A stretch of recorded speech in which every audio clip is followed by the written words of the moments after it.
ہر village کے لیے 5 لوگوں کا تعین کیا، وہ سروسز پرووائڈ کریں گے.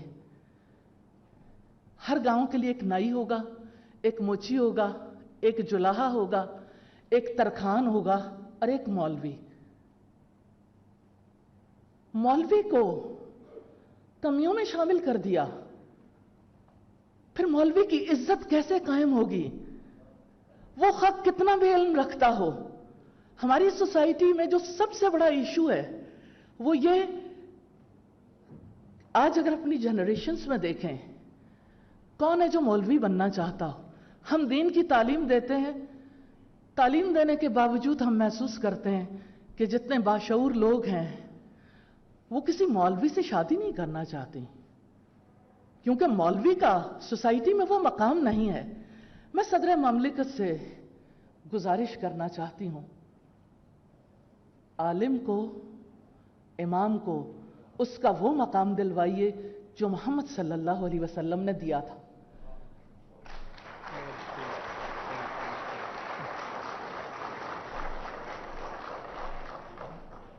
نبی صلی اللہ علیہ وسلم کے پاس ایک قبیلے کے لوگ آئے اور انہوں نے کہا، اللہ کے رسول، ہم اسلام تو لے آئے، ہماری جماعت کون کروائے گا، امامت کون کروائے گا؟